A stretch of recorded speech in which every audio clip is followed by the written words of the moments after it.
You're watching David McElroy TV.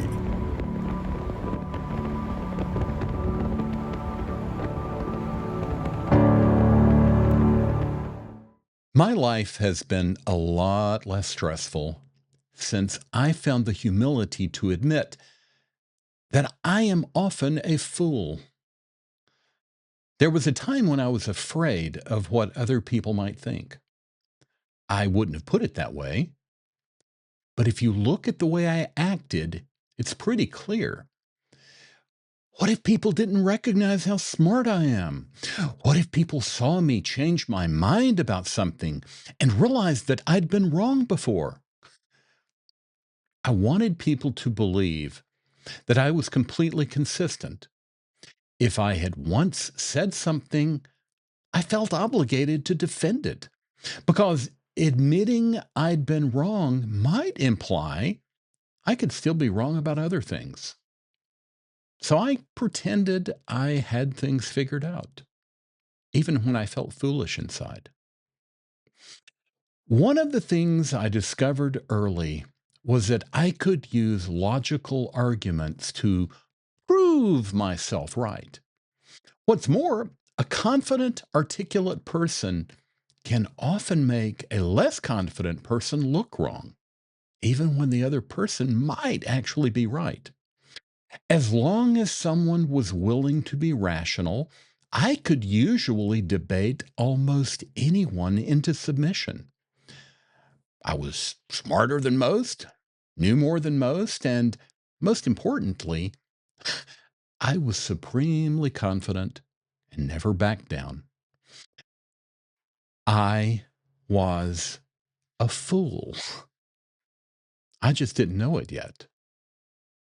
And my life was incredibly stressful. I felt obligated to argue with everybody. Online, that usually meant politics. I couldn't just explain my position and move on. I had to keep responding, even to people who were stubborn or obviously wrong. I was afraid that silence would look like defeat. So arguments went on, not because I thought someone was going to change his mind, but because I needed to win. It was the same in relationships. Once in an argument with an ex girlfriend, I realized midway through that she was right. But instead of admitting it, I danced around her points until she gave up. Technically, I won, but only by exhausting her. I won a lot of arguments when I still had that attitude, but I made myself look like a fool in a lot of ways. I was constantly stressed that someone would think I wasn't right. I realize now that it went back to growing up with a narcissistic father. Back then, I could be in trouble at almost any time just for being wrong about something. I was expected to be perfect, and I learned to wear the mask of perfection as a form of defense.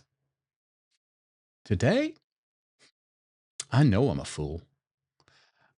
I know I'm an idiot, at least some of the time, often when I least expect it. I've had to change my mind on so many things over the years that I'm no longer afraid of being wrong. That doesn't mean I won't defend what I believe is true, but I explain myself clearly and then stop. If someone genuinely wants to understand my point of view, I'll help him or her to see things as I see them. But if a person just wants to argue, especially from a point of view that seems filled with obvious intellectual and moral errors, I break off as soon as I can. Over the years, I've revised many beliefs, some publicly, some quietly. And I know there are more I'll change in 5 years, 10 years, or 20 years. So I will present what I believe is rational and moral as clearly as I know how. But I'm very aware that I can be wrong.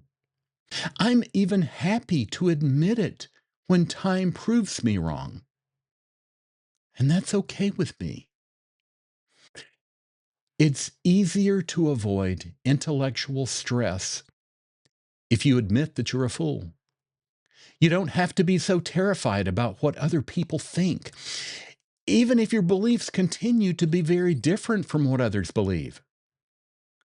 Now that I see life this way, it's easy for me to spot people who still act just the way I once did. Many of them aren't as bright as they think they are. Many haven't thought things through rationally. And many often argue things that make no sense, even from the point of view they claim to be defending. None of this bothers me in the way it used to, back when I thought I had to expose all of those obvious errors.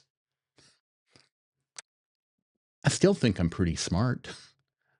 I still think I'm more willing than most to understand what I know and what I don't know. I still think I've thought things through more clearly than most. But I also know none of that means I'm always right. I recognize that I'll sometimes be a fool, and I don't mind admitting it.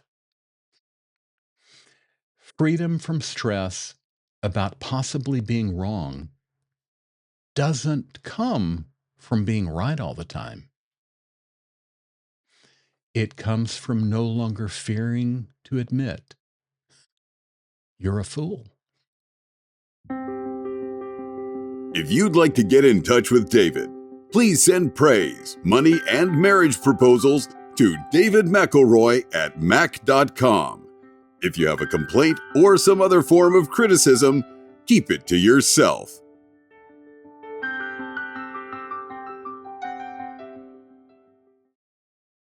Hey, David, could you introduce me to your good-looking intern? I'll be good.